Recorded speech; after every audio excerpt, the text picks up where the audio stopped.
महाराष्ट्र में बीएमसी समेत 29 जो निकाय चुनाव है उस पर 15 तारीख को वोटिंग होगी, 15 जनवरी यानी 2026 को। और इस बीच में सर्वे आ रहे हैं।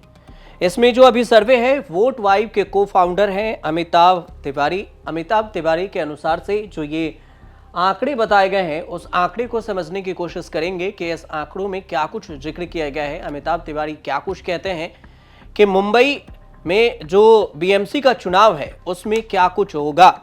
तो ये जो देखिए बीएमसी चुनाव में ये बताया गया है, ये जो आंकड़ा है ये लोकसभा चुनाव 2024 के पैटर्न से सीटों का अनुमान लगाया गया है। जिस हिसाब से महाविकास आघाड़ी में कांग्रेस की सीटें वहां पर ज्यादा है, लोकसभा में भी अगर देखा जाए तो इसमें थोड़ी बढ़त तो है। इसमें अगर अंदाज लगा के जो इसमें बताया गया है, इस बार ये भी समझिए कि कांग्रेस अलग चुनाव लड़ रही है, किसी के साथ गठबंधन नहीं है।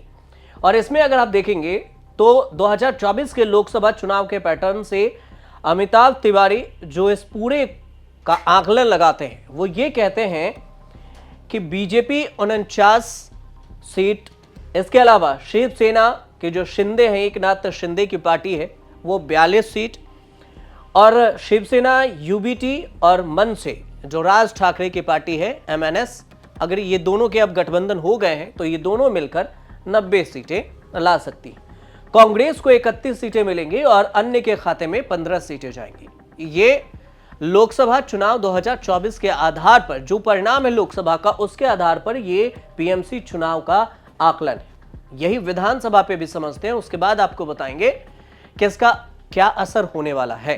अब समझते हैं विधानसभा चुनाव को लेकर। विधानसभा चुनाव के अगर देखें तो बीएमसी चुनाव का जो गणित है, विधानसभा चुनाव 2024 के पैटर्न से अगर देखा जाए सीटों में, तो महायुति की यहां पर सरकार है और महायुति बहुमत से यहां पर सत्ता में है।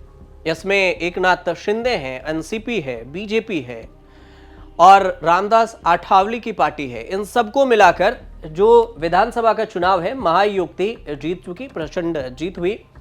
अगर इस हिसाब से देखें तो अमिताभ तिवारी के जो आंकड़े हैं वो ये कहते हैं, इस पर भविष्यवाणी कर रहे हैं कि विधानसभा चुनाव 2024 के पैटर्न से अगर आप सीटों को देखेंगे कि बीएमसी चुनाव का गणित क्या कुछ रहेगा, तो उसमें बीजेपी को 95 सीटें मिल सकती हैं, एनसीपी को 6 सीटें मिल सकती हैं और यहीं पर शिवसेना को 38 सीटें और यूबीटी जो उद्धव ठाकरे की है उस पार्टी, उसे 63 सीटें, मनसे को एक भी सीट नहीं मिलेगी, कांग्रेस को 19 सीटें और एनसीपी एसपी जो शरद पवार की पार्टी है उसको भी कोई सीट नहीं दिख रही है और अन्य के खाते में 6 सीटें जा सकती है। यह बताया गया है विधानसभा चुनाव पर और वो था लोकसभा चुनाव पर।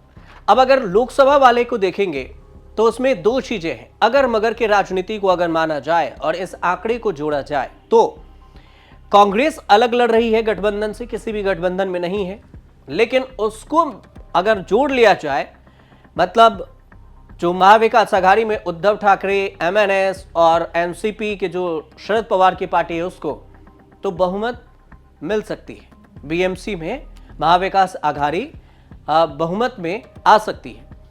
लेकिन अगर नहीं मिलती, अगर कांग्रेस नहीं गठबंधन में आए तो फिर मुश्किल होगा।